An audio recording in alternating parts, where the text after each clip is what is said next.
a leitura da Bíblia, somos levados a começar pelo princípio.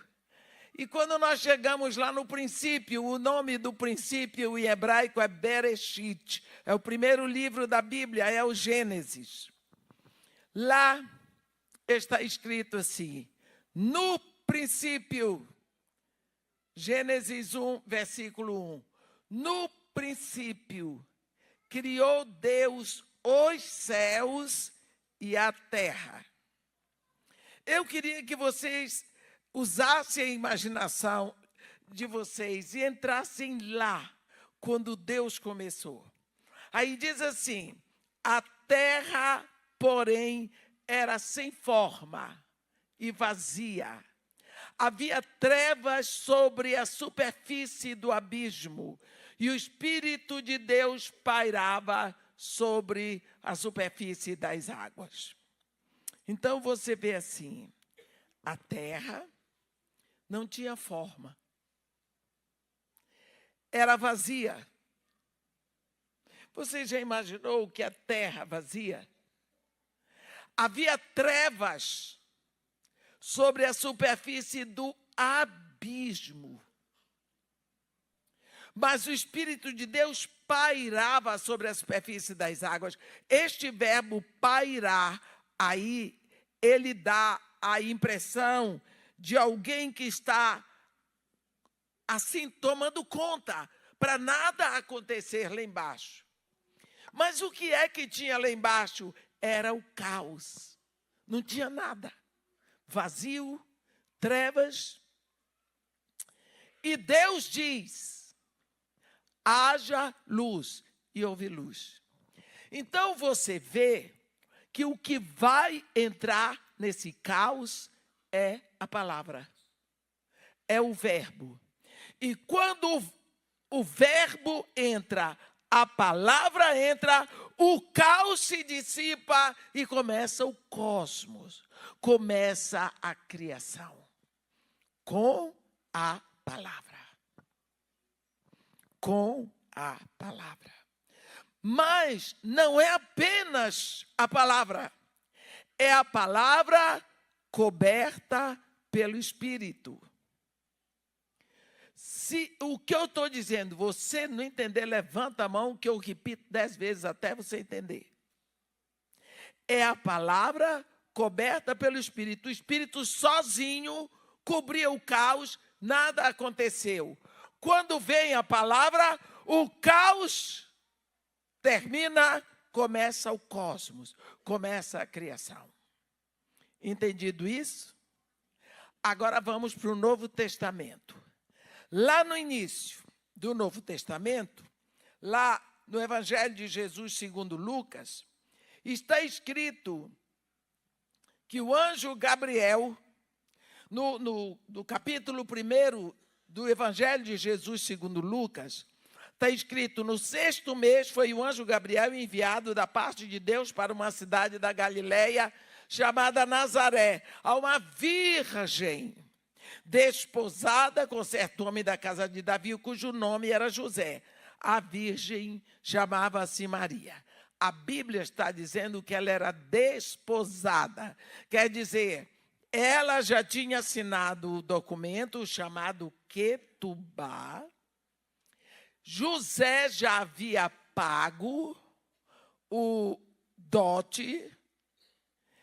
E aquele documento que eles assinaram valia por certidão de casamento, mas o casamento não tinha se consumado porque José não a tinha levado para casa. Assim se fazia o casamento hebraico naquela época. Então, ela era desposada com José. Entrando o anjo onde ela estava, disse: alegra-te, muito favorecida, o Senhor é contigo. Ela, porém, ao ouvir esta palavra, perturbou-se muito e pôs-se a pensar no que significaria aquela saudação. Mas o anjo lhe disse: Maria, não temas, porque achaste graça diante de Deus, eis que conceberás e darás à luz um filho, a quem chamarás pelo nome de Jesus.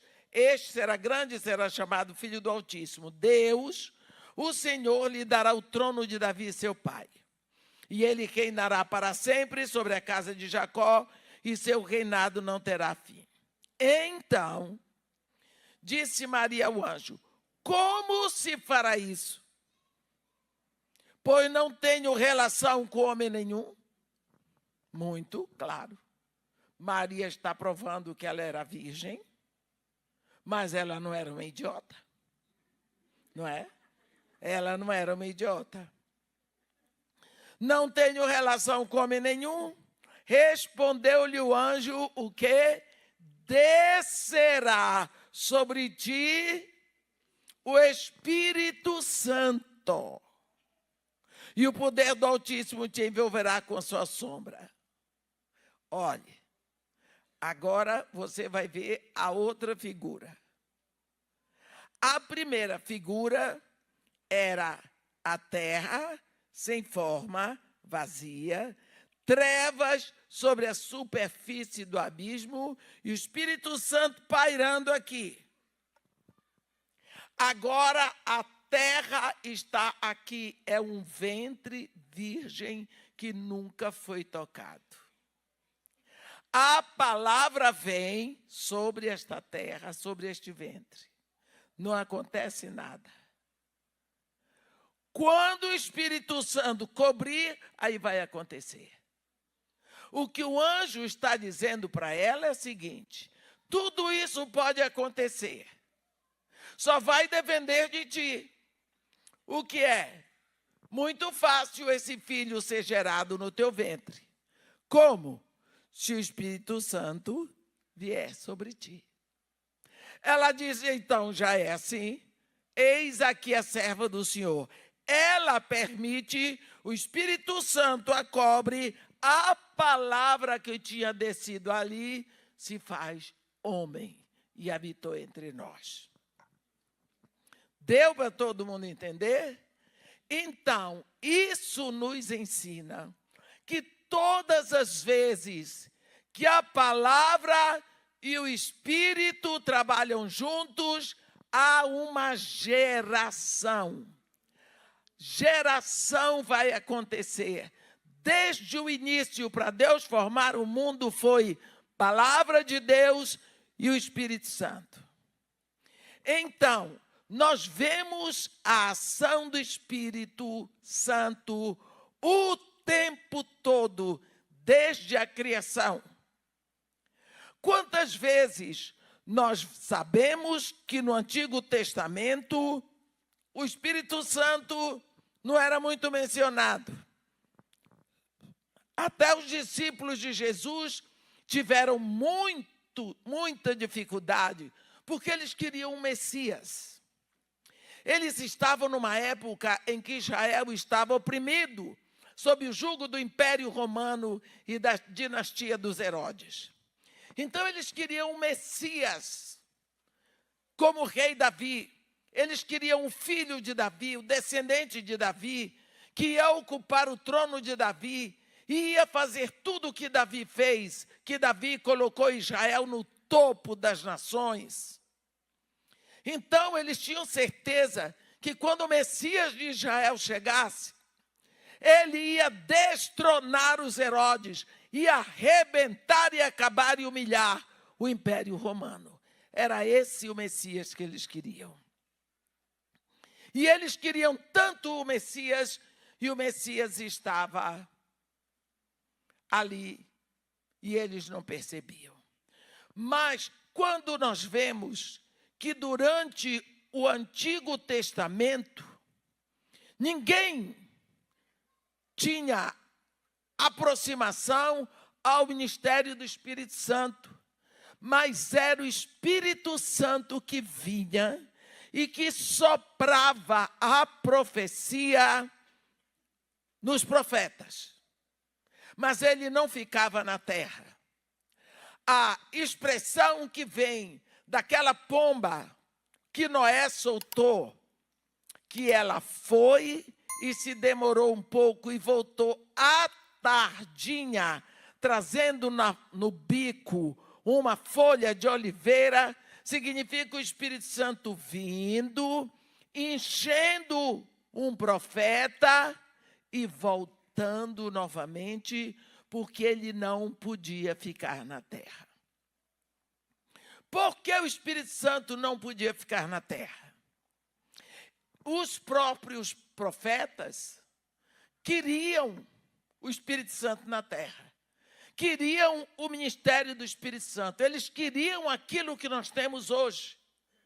Mas você vê, inclusive, a oração do profeta Jeremias, quando ele diz: ó esperança de Israel e redentor seu no tempo da angústia, por que serias entre nós como estrangeiro na terra, ou como viandante que se desvia para passar a noite? Está em Jeremias 14, versículo 8.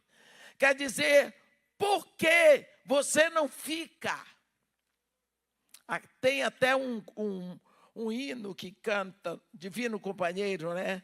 Fica, Senhor. Porque queriam o Espírito Santo na terra, mas não era a hora do ministério do Espírito Santo. O ministério do Espírito Santo só seria depois que Jesus fosse glorificado. Isso está enunciado nas festas do Senhor. Mas deixa eu dizer, lá no capítulo 6 do Evangelho de Jesus Cristo segundo João, a Bíblia fala sobre o último dia na festa dos tabernáculos, não é? A Bíblia diz que naquela hora, os judeus na festa dos tabernáculos, eles botavam assim um palanque e botavam em volta do palanque muita areia e botavam um cântaro ali. Tinha determinado momento, segundo a liturgia da festa dos tabernáculos, em que o sacerdote saía de lá todo paramentado, aí ele vinha, pegava o cântaro e o povo seguia num processional até o tanque de Siloé. Aí chegava no tanque, ele enchia o cântaro de água e voltava, e o povo atrás naquele processional.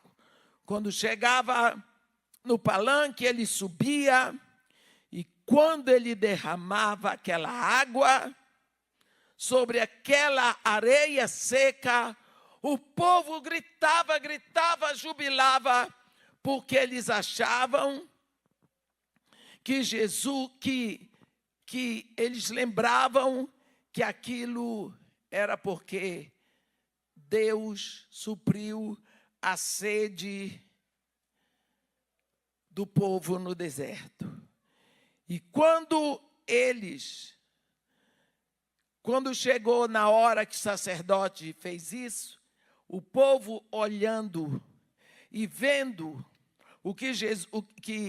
Jesus olhando e vendo aquele povo gritando de emoção, ele se levantou e gritou: quem tiver sede, venha a mim e beba, porque quem crer em mim, como diz a Escritura, rios de água viva fluirão do seu interior.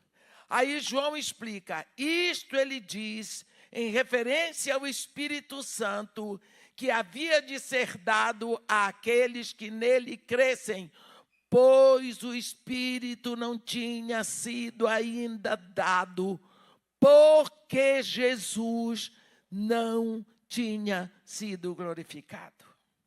Então, para que o Espírito Santo fosse dado, era preciso que Jesus antes fosse glorificado. Certo? Lá em Levítico, no capítulo 23, há sobre as festas, o momento da festa das primícias. E na festa das primícias, nós sabemos assim, que Jesus Cristo morreu na Páscoa, ressuscitou nas primícias e 40 dias depois da sua ressurreição, ele sobe ao céu. Depois de 10 dias, o Espírito Santo desce. Então, Pentecostes é 50 dias depois das primícias. Quando você lê essa conta, porque às vezes a gente olha, conta, mas não leva a sério. Olha o que está escrito em Pentecostes, a partir do versículo 15, está escrito: contareis para vós outros desde o dia imediato ao sábado. Qual é o dia imediato ao sábado? É o domingo. Desde o dia em que trouxerdes o molho de oferta movida, que é primícias. 7 semanas inteiras serão, né? Até o dia imediato ao 7º sábado, contareis 50 dias, porque são 7 semanas. 7 vezes 7 são 49. O dia imediato, 50. Então, Jesus Cristo ressuscitou, porque ele é a primícia, o primogênito dos mortos. Ele ressuscita na festa das primícias, fica 40 dias por aqui pela terra, sobe. 10 dias depois, o que é Pentecostes, o Espírito Santo desce. Jesus, quando o Espírito Santo vem, além de tudo, ele está dizendo para os discípulos: ei, o Mestre foi glorificado. Porque ele só podia ser dado quando Jesus fosse glorificado. Lembram que durante toda a travessia no deserto, havia uma rocha que, quando ela era ferida, ela produzia água? Está lembrando disso? Quando a rocha era ferida, produzia água. Quem é a rocha? Jesus. E a água é o símbolo do Espírito. O Espírito só podia ser dado quando a rocha fosse ferida lá na cruz. Deu para entender? Era preciso que a rocha, que é Jesus, fosse ferida para que o Espírito pudesse ser dado. Lembra de um momento que Moisés não aguentava mais. Moisés estava numa situação, coitado, que não aguentava. Ele era pressionado de todo lado. E ele, muito polido, ele era um príncipe egípcio, um homem muito manso. Ele teve um jeito muito delicado de falar com Deus para pedir a morte dele. Ele disse: Senhor, deixa-me ver a tua face. Olha. Ele sabia que se visse a face de Deus, morria. Então, se ele fosse que nem eu, dizia assim: eu quero morrer. Mas ele não, ele era polido. Aí Deus olhou para Moisés, coitado, sabia que Moisés não estava mais aguentando. E disse para ele: olha, Moisés, vem, sobe a mim.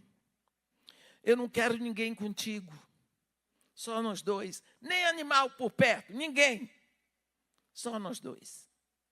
Quando Moisés subiu, Deus não deixou nem ele chegar no lugar, disse para ele: Moisés, bem junto a mim há um lugar. Junto a mim. Eu te colocarei na fenda da rocha. Porei sobre ti a minha mão. Passarei diante de ti toda a minha bondade, toda a minha misericórdia, mas o meu rosto não verás, porque quem vê o meu rosto morre. Isso que eu queria que vocês prestassem agora.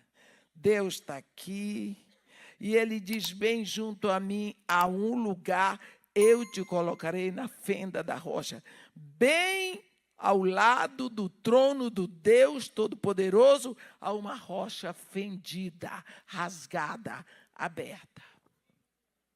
Por isso a rocha teve que ser fendida, rasgada lá na cruz. Para que abra a cratera do lado e nós possamos entrar. É isso. Mas nós vamos andando. Todas as vezes que a rocha era ferida na cruz, era ferida na caminhada, ela produzia água. Era a Bíblia nos mostrando que quando a rocha fosse ferida, então viria o Espírito Santo. Jesus Cristo foi à cruz, ressuscitou ao terceiro dia, na festa das primícias. Ele morreu na Páscoa, ressuscitou na festa das primícias, ficou 40 dias. Eu sempre me perguntava, por que Jesus tinha que ficar aqui 40 dias? Aparece aqui, aparece ali, vai lá e desaparece. Por que não subiu logo? Depois a gente vai estudando, o Espírito Santo vai ensinando. Ele tinha que ficar 40 dias. Por quê? Porque o Espírito Santo só podia descer, só podia ser dado depois que ele fosse glorificado. Jesus Cristo, 40 dias, ele sobe. 10 dias depois seria a festa de Pentecostes. 10 dias depois o Espírito Santo desce. Chegou agora a época do Espírito. Chega a época do Espírito Santo. O Pai trabalhou o Antigo Testamento todinho. O Filho vem, faz a redenção. E agora ele sobe, o Espírito Santo vem. O que é que o Espírito Santo vem fazer? Primeiro de tudo, quando nós lemos lá o capítulo 24 de Gênesis, acham que eu estou indo rápido? Pastor, se eu estiver indo rápido, pode dizer que eu vou voltando. No capítulo 24,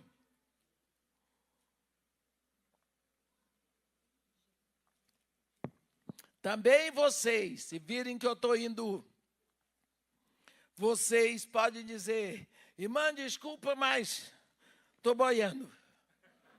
Que eu volto e explico tudo. Não adianta a gente pregar se o povo não entender. Vocês se lembram quando Jesus pregava que até as crianças queriam vir para perto? Porque ele não era chato, ele não pregava coisa difícil, ele não usava termos difíceis, todo mundo entendia Jesus, não é? Então eu não quero ser esse tipo que é mais culto do que Jesus, é não? Capítulo 24, eu não vou ler tudo, porque senão não sai mais daqui.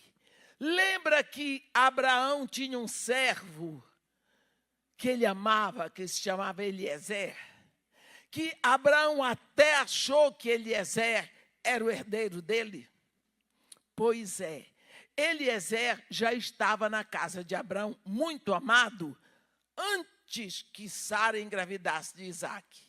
Então Eliezer viu tudo acontecer e viu Isaque nascer. E quando Isaque nasceu, Isaque era o xodó de Eliezer. Abraão já estava velho. E aí, ele chamou Eliezer e disse: Eliezer, eu quero, põe a mão aqui debaixo da minha coxa. Esse era o tipo de juramento. Tinha que botar a mão aqui para jurar, né? Para que eu te faça jurar pelo Senhor, Deus do céu e da terra, que não tomarás esposa para meu filho das filhas dos cananeus, entre as quais habito, mas irás à minha parentela, e dali tomarás esposa para Isaque, meu filho. Então, Abraão faz Eliezer jurar que iria buscar uma noiva semita para Isaque. Depois de algumas coisas, Isaque tomou 10 camelos de Abraão, roupas festivais e joias, e desceu. Chegou lá, entre tantas coisas, ele consegue chegar à casa de Naor, e ele pede a mão de Rebeca em casamento, para ela ser a esposa de Isaque. Primeiro de tudo, ela nunca tinha ouvido falar de Isaque. Ela não conhecia Isaque. Quem conhecia era Eliezer. Mas ela aceitou ser noiva para casar com Isaque, sem conhecê-lo.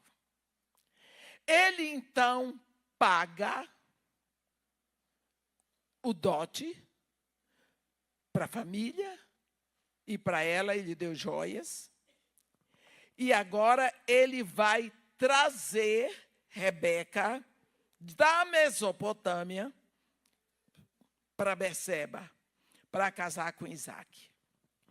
Esse homem, Eliezer, ele vai cuidar da noiva, do seu senhor, e ele vai ensinar a ela tudo a respeito de Isaque, porque ela não conhecia. Ele vai cuidar dela, ele vai suprir as necessidades dela, ele vai proteger e vai levá-la. Mas ela, se quiser saber mais a respeito do noivo, ela vai ter que perguntar. E ela era mulher, graças a Deus. E quem é mulher aqui sabe como é que a gente faz. Quando quer saber um pouquinho mais, a gente dá umas voltas e faz de conta que não quer saber e sabendo. Então ela devia dar umas voltas no velho para ele começar a falar mais de Isaque. Ela queria saber como ele era, se tinha dente, se não tinha. Essas coisas que a gente gosta de saber. Porque Rebeca é mulher é tudo a mesma coisa. Então, ela aprendeu muito sobre o noivo com quem? Com Eliezer. Quando ela chegou em Berseba, que ela olhou assim, tinha um homem meditando no campo. Ela disse, opa, meditando no campo daquela altura, é ele. Apiou do jumento, do camelo, botou, deve ter sacudido a poeira, se ajeitou e... Ele, quando olhou e disse, bonita daquele jeito, trazida por Eliezer, se vestindo como minha mãe se vestia, é noiva minha. Foi lá, passou a mão na moça, levou para a tenda da mãe dele que tinha morrido, e lá consumaram o casamento. Bem, esse Eliezer é um tipo do Espírito Santo. É ele quem vem convencer o seu coração a aceitar Jesus como noivo antes que você o conheça. Quando você disse sim a Jesus Cristo, você não o conhecia. Não é? Agora, no momento em que você se rende a Jesus Cristo, esse Espírito começa a levar você para o noivo, ensinando a você tudo a respeito do noivo. Não é isso que Jesus Cristo diz? O Espírito vos ensinará todas as coisas e vos fará lembrar do que vos ensinei. Então, durante todo o percurso, desde que você se rendeu a Jesus Cristo, o Espírito, ele está levando você para o noivo. Ele quer lhe ensinar sobre o noivo. Mas é preciso que você tenha ouvidos para ele. Nunca pense que vai haver, o pastor vai fazer uma oração e você, pá, vai ouvir Jesus. Não é. Não é assim. Lembra o que aconteceu no dia da ressurreição? Eu fico impressionada com Jesus Cristo, gente. Eu fico impressionada com Jesus. Eu digo para ele. Eu fico impressionada. Como é que uma pessoa começa a apanhar e tomar bofetada quinta-feira à noite? Foi preso, chutado. Foi levado para Pilatos. De Pilatos, aos empurrões, foi levado para a casa de Anás, o sogro de Caifás, o sumo sacerdote. Da casa de Anás, foi levado para Caifás. De Caifás, voltou para Pilatos. De Pilatos, foi para Herodes. Isso a noite toda. Empurrão, pontapé, tapa e tudo mais. No outro dia, julgado, condenado. Olha, a situação de Jesus era tão terrível que tiveram medo que ele não chegasse vivo lá no Calvário. Tiveram medo. Os dois outros que foram condenados, que estavam crucificados com Jesus, levaram a cruz no Anás. Jesus estava tão depauperado que tiveram que chamar um sirineu que ia passando para levar a cruz, porque tiveram medo que ele não chegasse lá. Então você fica. Agora, sexta-feira, crucificado. Antes das 4 horas da tarde, tinha que ser enterrado, por causa do Shabat. Enterrado. Domingo, o ponteiro virou para domingo, ele já ressuscita. Andou o caminho todo para Emaús. Eu disse para ele, não aguento com o senhor. Não era hora de descansar, homem. Dizer, não, já fiz, a redenção está pronta, eu estou jóia, agora vou puxar um ronco. Não. Lá vão aqueles 2 discípulos, me fico aborrecida com eles. Por que não ficaram lá na igreja? Por que não ficaram no convívio com os outros? Que iam saber de tudo. Mas nós ouvimos umas mulheres falar, não acreditaram no que a mulher dizia, foram apanhar. Né? Lá vão eles, reclamando. Jesus Cristo aparece no meio deles. Que palavras são estas que caminhando trocais entre vós? O quê, cara? Você não sabe, não? Está por fora, do que aconteceu em Jerusalém. Foi logo levando uma bronca. Quem mandou ir para lá? A Bíblia diz, o caminho todinho, Jesus começou por Moisés, lá no Gênesis, passando por todos os profetas, para ensinar para aqueles 2 araras o que estava escrito a respeito deles. Agora tem um momento tão interessante ali.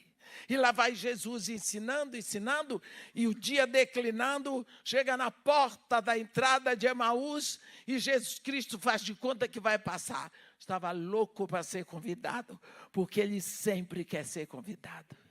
Tem marcas do caráter do mestre que são imbatíveis. Aí eles, não, mas entra. Não, mas eu fui, obrigada. Não, entra. E ele, tá bom. Ele entra.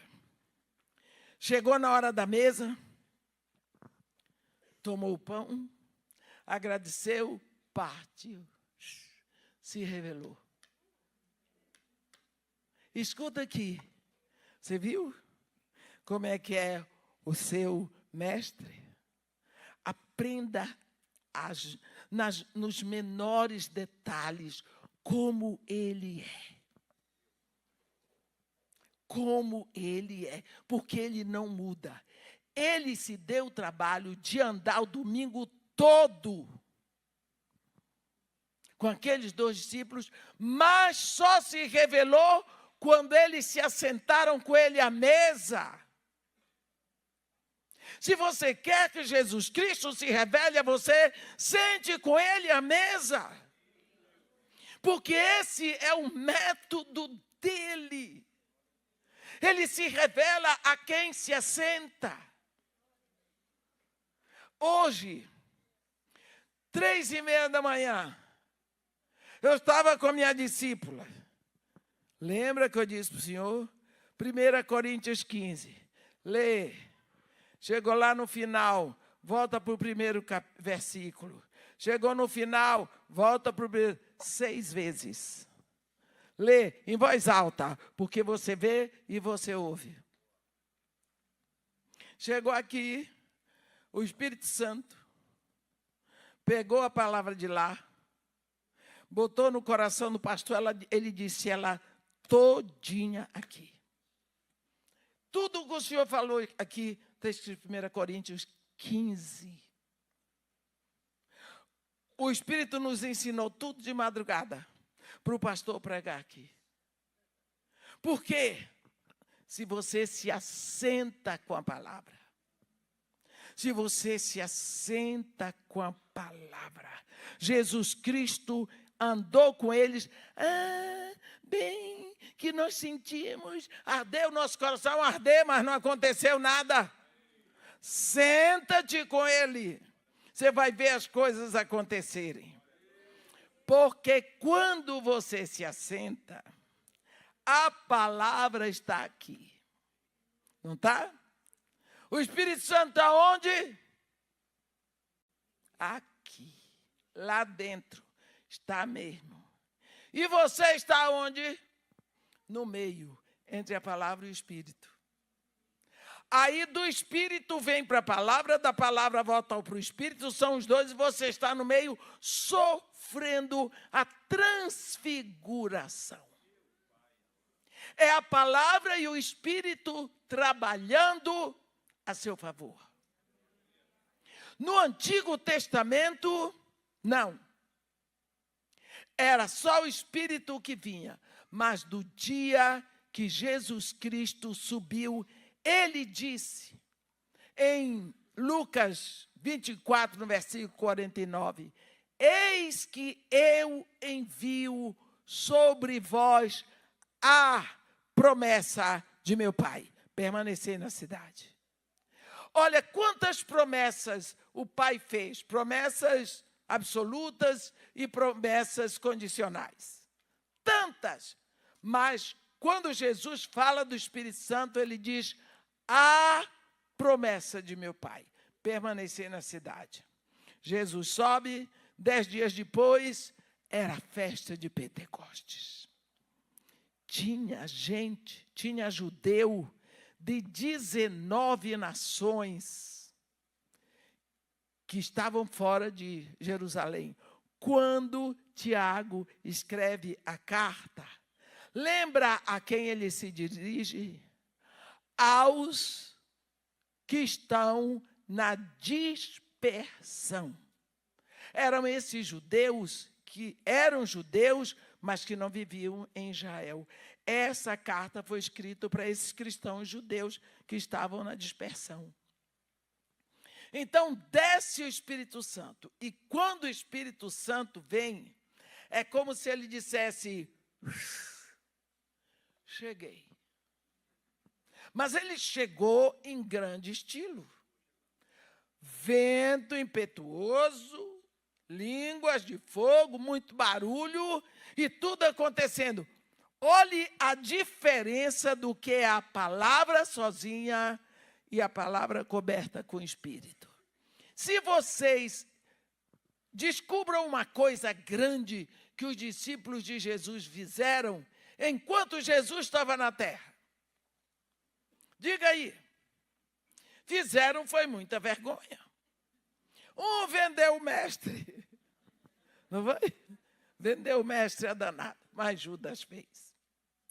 O outro cortou a orelha do soldado do sumo sacerdote. Eles eram atrapalhados, brigões, medrosos, tudo isso. Mas eles estudaram 3 anos e meio na escola de Jesus. 3 anos e meio. Meus irmãos, desce o Espírito Santo. Em 3 horas, mais de 3.000 almas tinham saído do inferno. Em 3 horas, com o Espírito Santo, aqueles discípulos foram uma maravilha.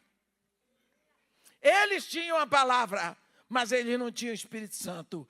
Mas quando o Espírito Santo vem em cima daquela palavra, é uma maravilha. Por quê? O Espírito Santo pairava sobre a superfície das águas e Deus diz: Jesus é a palavra, coberta pelo Espírito, dupla maravilhosa. A palavra e o Espírito.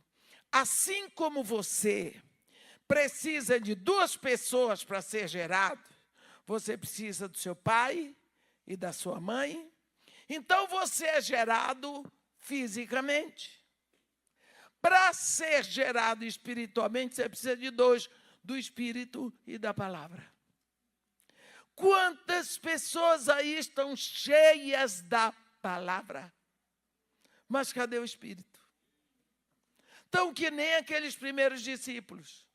Tinham toda a palavra, mas só foi quando o Espírito Santo vem sobre eles que a coisa explode e começa a acontecer. Era como a semente guardada, mas não estava plantada na terra. Então, quando vem o Espírito Santo no dia de Pentecostes, começa na terra o que se chamam tempos novos, últimos tempos, final dos tempos. É quando começa, porque agora vem o tempo do Espírito Santo.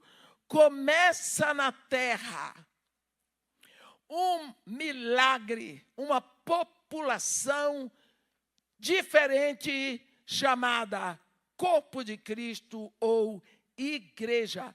Nunca teve igreja na terra antes do Espírito Santo.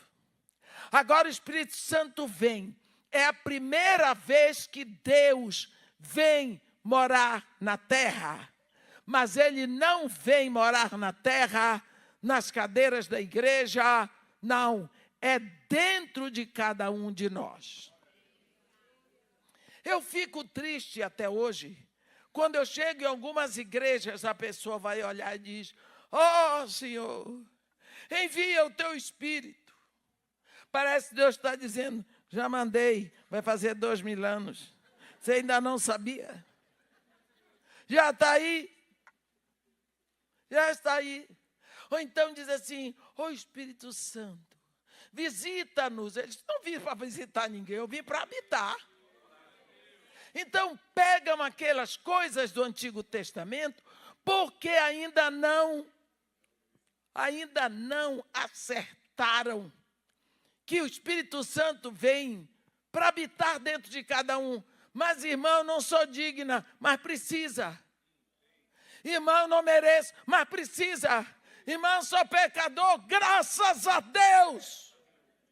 Porque se não fosse, não precisava. Irmã, a senhora nem sabe o que é que eu já fiz, graças a Deus que eu não sei. Você já pensou? Mas, irmã, como é que eu vou saber que o Espírito Santo habita em mim? Vou lhe dar um exemplo. Quando você não tinha se rendido a Jesus Cristo, você fazia as suas safadezas. Fazia assim, não me olhe com essa cara de santo, porque fazia. E depois que você fazia, você dizia: "Ninguém descobriu. Eu sou bom mesmo, eu sou legal, sou inteligente. Enganei a mulher, fiz e acontecia, a mulher nem sabe. Eu sou joia. Eu passei fulano para trás, fulano não ficou sabendo e não me ofereceu mais. Eu sou tal." Não é? Fazia suas safadezas, achava, ninguém descobriu, você se gabava, ficava se achando tão inteligente. Não é? "Pastor, aqui não tem pecador." Diga: me ajude. Pergunte como é que eu sei disso tudo. Também sou pecadora. Depois, você se rendeu a Jesus Cristo? Tudo bem.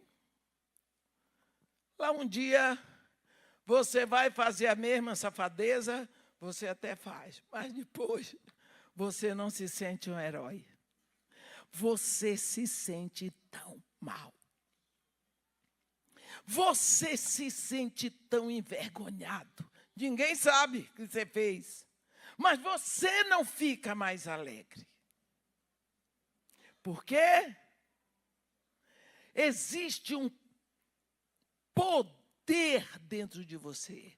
Uma pessoa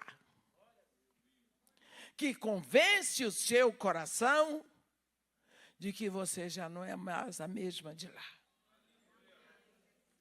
E esse convencimento vai crescendo. E você se sente sujo por ter feito aquilo. Não é? Por quê? Porque agora o Espírito Santo está morando em você. O Espírito Santo não acusa. Ele convence. Você vai cada vez mais. Vou lhe contar um testemunho.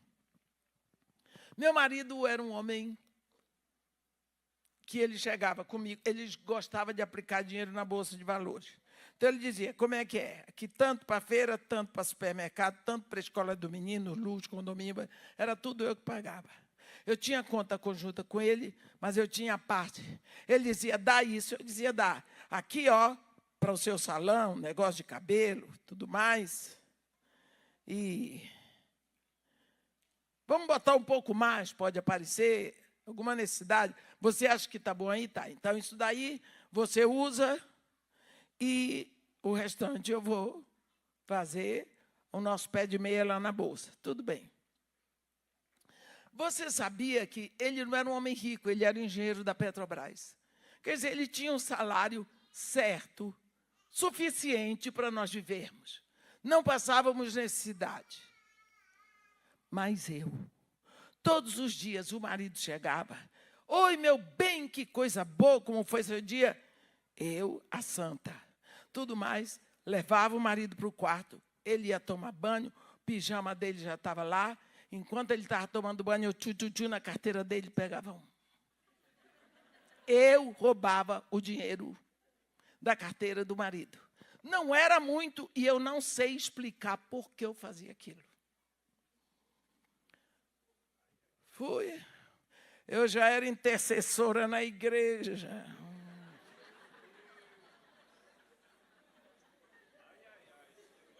Cuidado com as intercessoras.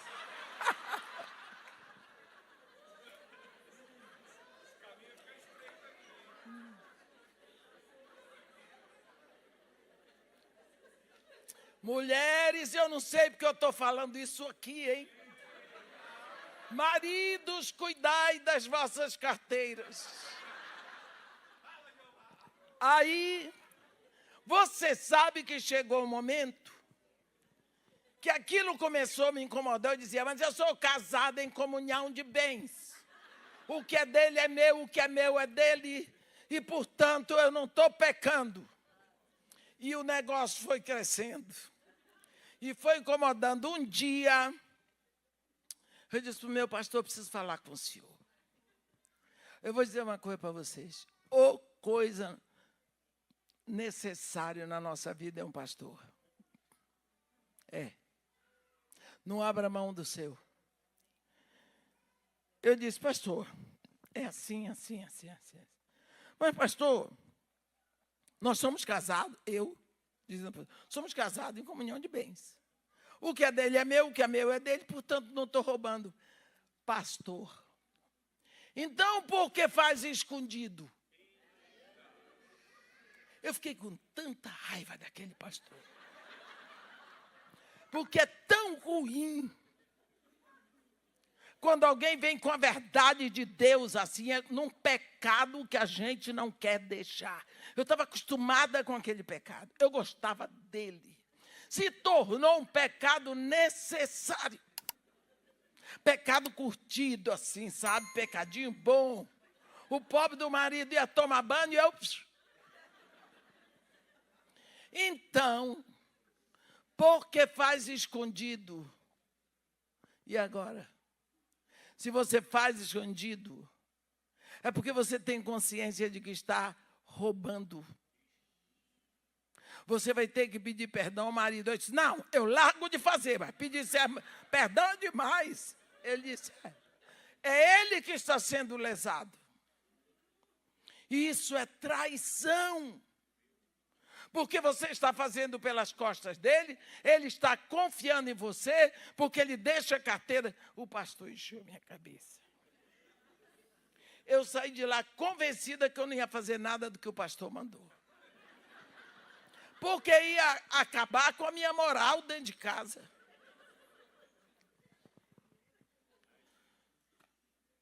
Passou uma semana. E eu ainda tive coragem de pedir ao Espírito Santo que tirasse aquilo da minha cabeça. Eu pedi a Deus que me fizesse esquecer aquilo tudo. Eu prometi a Deus que eu ia deixar. Quando foi um dia, o marido chegou, eu ia falar, gaguejei, mandei ele tomar banho, olhei para a carteira, fiquei agoniada, saiu do banheiro, eu disse, preciso falar com você. Ele disse, o que foi que aconteceu? Eu disse, eu tenho algo sério para lhe falar. Eu quero que você me perdoe. Ele, foi o que você fez? Eu disse, eu estou roubando você. Todos os dias, vomitei. Ele disse para mim, eu sei.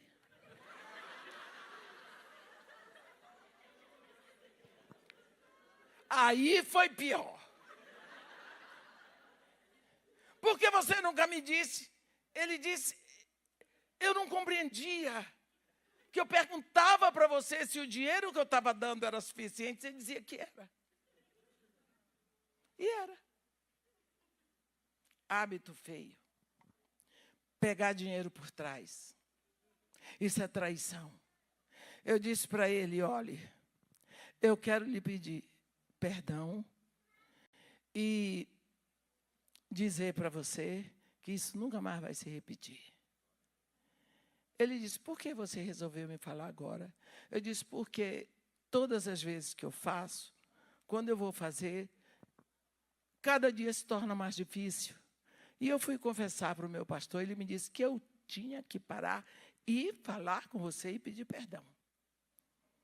Ele disse para mim, tudo bem, está perdoado, só quero lhe dizer uma coisa. Nunca deixei você trabalhar, porque decidi que sou eu que supro as necessidades. Se tiver necessidade, fala comigo, a gente aumenta. Só que eu nunca mais quero ouvir falar sobre isso. Esse homem morreu, nunca mais me falou nisso. Mas foi quando ele passou e ia na igreja comigo.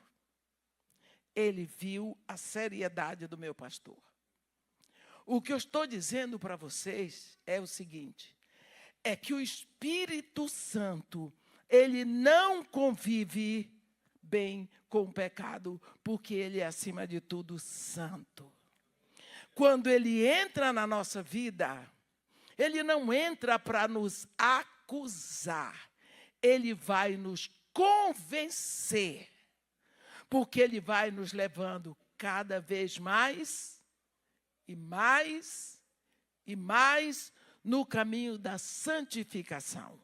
Porque o plano de Deus para nós não é salvação. Deus não nos escolheu para sermos salvos. A Bíblia diz que Deus nos escolheu em Cristo antes da fundação do mundo para sermos santos. E é isso que o Espírito Santo vem trabalhar. Quando ele vem na nossa vida, ele vem soprando como 4 ventos. E eu me lembro que eu já falei desses 4 ventos aqui. Ele vem soprando como 4 ventos. Você lembra de quando no Vale dos Ossos Secos, quando aqueles defuntos deixaram de ser ossos para serem defuntos, que Deus diz para o profeta: profetiza o Espírito, dize assim: vem dos 4 ventos, ó Espírito, e assopra sobre esses mortos, para que vivam. 4 ventos. Primeiro é o vento oriental ou vento leste. Este vento leste, quando ele vem para secar, ele vem para minguar. É um vento tão terrível, meus irmãos, que quando o povo de Israel estava em Pi-Hairote, lá vem o exército de Faraó, Deus soprou o vento oriental. Esse vento, aonde ele cruzou no mar, ele secou a água.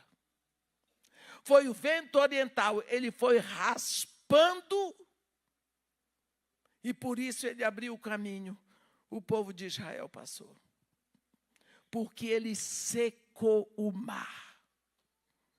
Foi o vento que secou as espigas do sonho de Faraó. Quando Faraó conta o seu sonho para José, ele diz que as espigas boas se tornaram mirradas, crestadas do vento oriental.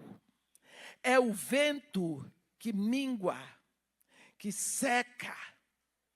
Mas o vento ocidental ou vento oeste é aquele que liberta.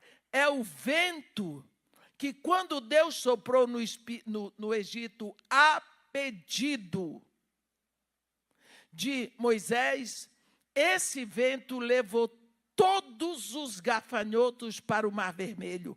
A Bíblia diz que não ficou nenhum. Então é o vento que liberta.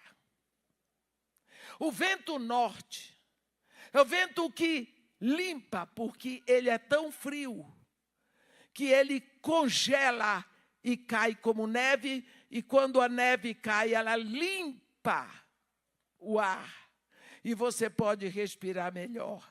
E o vento sul é o vento prazeroso, é o vento que dá prazer. Assim, quando o Espírito Santo vem na sua vida, quando você se entrega a Jesus, o Espírito Santo vem. Primeiro, ele sopra como vento leste ou oriental. Vai minguar tudo o que é mundano na sua vida. Pode ter certeza. Ele não mingua tudo na hora, é um processo. Você vai deixando as coisas pouco a pouco, nem percebe. Você vai enjoando, vai perdendo gosto, vai saindo. Você sabe que você está rindo, né? Você vai minguando, vai desaparecendo. Gente, outro dia eu estava conversando com uma moça santa. Nós tínhamos que ir ao presídio para ela. Queria que eu fosse fazer uma pregação no presídio. Ela disse: eu queria que você viesse antes para almoçar comigo. Eu disse: tudo bem. Ela me mostrou uma revista. Alguém aqui já ouviu falar da revista Manchete? Isso é só para os mais velhos. Ô, minha filha, você não viu, não. Isso não é do seu tempo. Está se confessando a idade. Ela disse aqui, eu disse: menino, você ainda tem essa revista? Isso é do tempo que Adão era menino.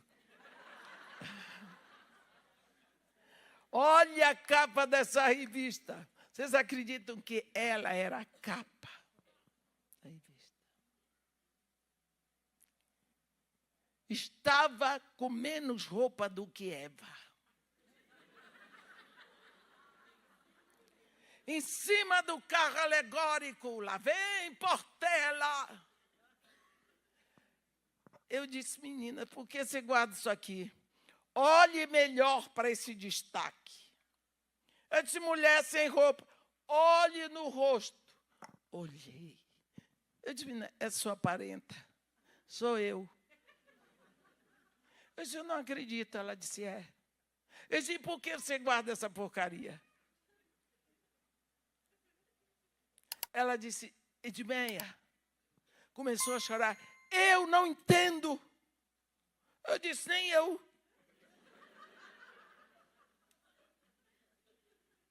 Pense.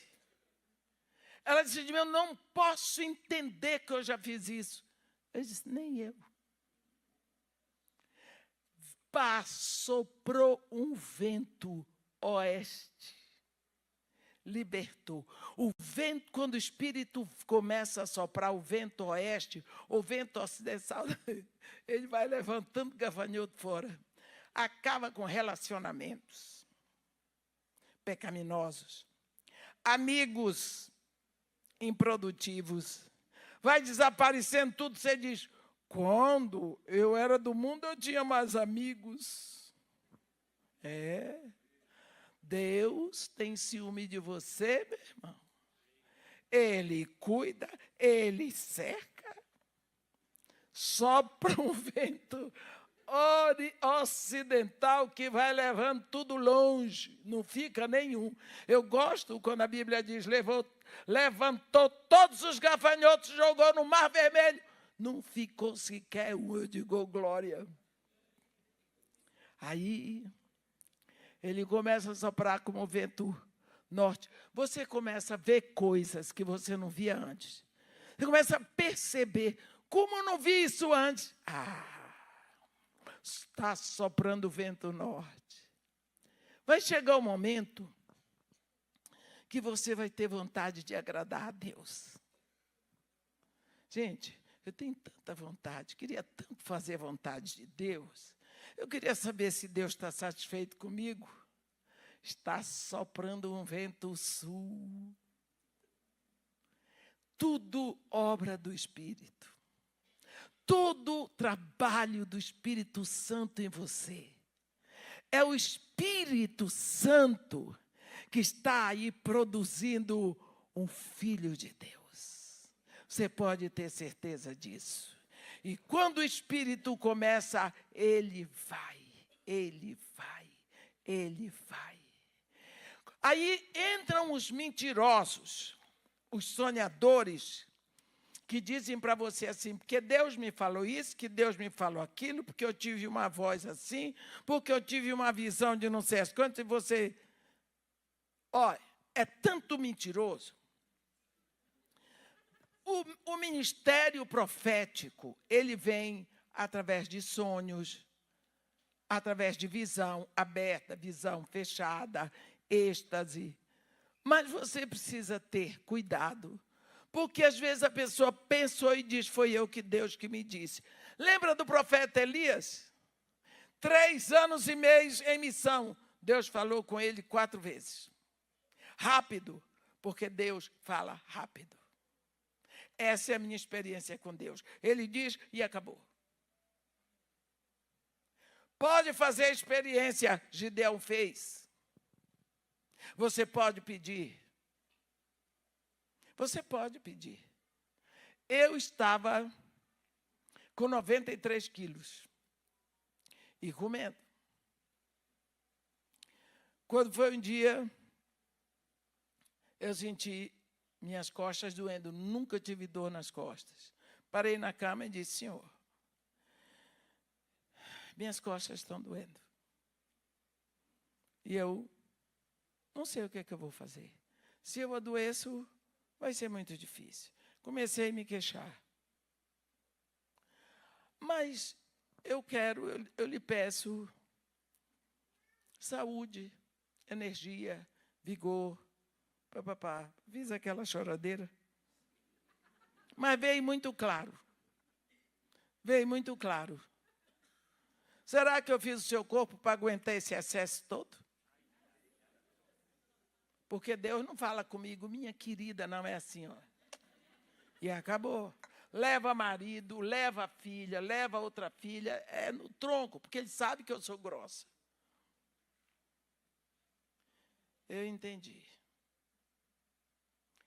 que era o excesso de peso. Falei, fiquei ressabiada, porque eu não queria parar de comer. Aí, no outro dia, eu fui de novo, Senhor, entendi que eu preciso perder peso. Tudo bem, o Senhor falou. Senhor, o que é que eu vou fazer para perder peso? Eu vejo esse povo todo indo para o nutricionista. Eu não tenho condição, porque hoje eu como aqui, amanhã eu como ali. Eu não tenho condição de estar levando coisinha para comer, esses negócios parecendo alpiste. Não tenho condição.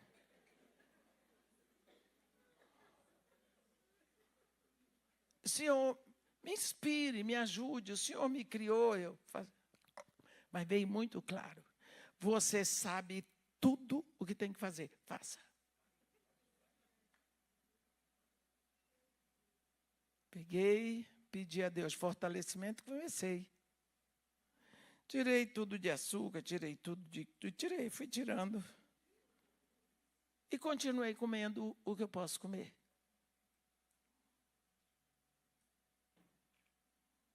Isso eu comecei em setembro do ano passado. 9 meses, eu perdi os 15 quilos. 15. Eu não vou dizer que isso serve para todo mundo. Eu estou dizendo que comigo foi assim. Não precisou Deus mandar um fogo, um vento, uma coisa. Não, teve nada disso. Foi assim, vem o conhecimento. Vem, de uma hora você acorda para uma realidade. E acabou. Eu sei que tem que ser assim. Quer dizer, não adianta eu ficar pedindo para Deus fazer aquilo que eu já sei que Ele quer que seja feito.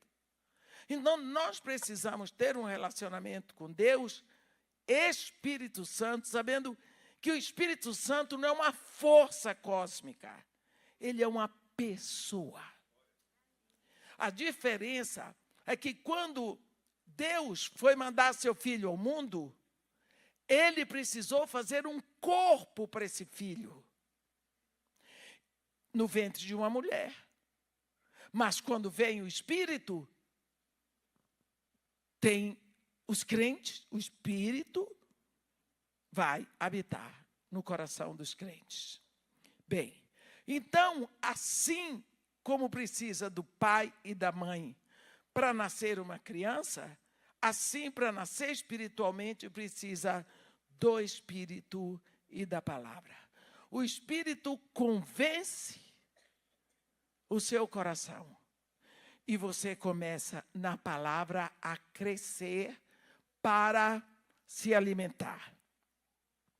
Quantas vezes nós esquecemos que o Espírito Santo é o Espírito que se deleita na comunhão? Olha a bênção final que Paulo escreve para nós. Seja o amor, a graça do Senhor Jesus, o amor do Pai e a comunhão do Espírito Santo. O Espírito Santo se alegra na comunhão dos remidos. Nós esquecemos, mas no dia de Pentecostes, Pentecostes é a festa do evangelismo, porque naquele dia o evangelho foi ouvido por mais de 19 nações representadas, de uma vez só. Aqueles discípulos falavam numa língua e todo mundo entendia nas suas próprias línguas. Então, quando vem a festa de Pentecostes, é a festa do evangelismo. Começa a explosão de um povo diferente aqui na terra, um povo que se chama igreja. Quando será que o Espírito Santo sairá da terra? Junto com a noiva. O Espírito Santo só irá da terra quando a noiva for. Qual é a primeira ação do Espírito Santo? Separar, ungir, selar. Você comprou uma casa, enquanto o documento da casa não tiver selado no cartório de imóveis, não tiver com o selo do cartório de imóveis, aquele imóvel não é seu. Está pago, mas não é seu. Por quê? Não tem o selo no registro do cartório de imóveis. Quando Jesus foi lá na cruz, ele comprou todos os seres humanos. Todos, entre o céu e a terra, ele gritou: tudo está consumado, tudo está comprado, o preço está pago. Daí em diante, ele sobe, a propriedade dele ficou sem selo, ficou comprada. Quando desce o Espírito, todas as vezes que você abre o coração e que você confessa Jesus como o Senhor, o Espírito Santo entra. Ele é o selo. Agora você é propriedade de Jesus, comprada e selada, porque o selo é a última etapa numa transação de compra. Então o Espírito Santo vem para selar. Olha o que Paulo nos diz em Efésios 1, em quem vós também, tendo ouvido a palavra da verdade, o evangelho da vossa salvação, tendo nele também crido, fostes selados com o Espírito Santo da promessa, versículo 14, o qual é o penhor da nossa herança até o resgate da sua propriedade em louvor da sua glória. Deus tem em você um penhor. Você vale toda a vida do filho, mas ele lhe dá um penhor. Um penhor é só um pedaço de tudo que você vale. Quando você sair daqui, 1 Coríntios 15, porque é necessário que o corpo corruptível se revista da incorruptibilidade e o corpo mortal se revista da mortalidade. Porque quando o corpo perecível se revestir da imperecibilidade e o que é mortal se revestir da incorruptibilidade, então se cumprirá o que está escrito: tragada foi a morte pela vitória. Onde está, ó morte, a tua vitória? Onde está, ó morte, o teu aguilhão? Porque o aguilhão da morte é o pecado e a força do pecado é a lei. Então, você está comprado? Está. Está tudo pago? Está tudo pago. Mas você não pode ser filho de Deus enquanto você não se render para receber o selo. Na hora que você se rende a Jesus Cristo e você reconhece que você é propriedade dele, você é selado. Agora, seu nome está escrito no livro da vida. Você tem vida eterna. Deus é seu Pai. Você é propriedade. O Espírito Santo vai começar a trazer você, a ensinar você. Agora, o seu Senhor é o Espírito. Amanhã vamos começar a partir daí. Mas saiba, só aqueles que estão selados estão em Cristo. E só será arrebatado quem está em Cristo. Porque o arrebatamento é só para a igreja. Aqueles que morreram em Cristo estão esperando o dia do arrebatamento. E aqueles que estão na terra também serão levados. Por isso nós precisamos rever o nosso conhecimento sobre estar em Cristo. E amanhã vamos começar daí. Amém? Eu vou parar, que são 10h30. Eu sei que os irmãos trabalham. Tem, eu creio que é um conhecimento do Espírito aqui me dizendo. E até amanhã. Que Deus nos abençoe e nos guarde. Amém.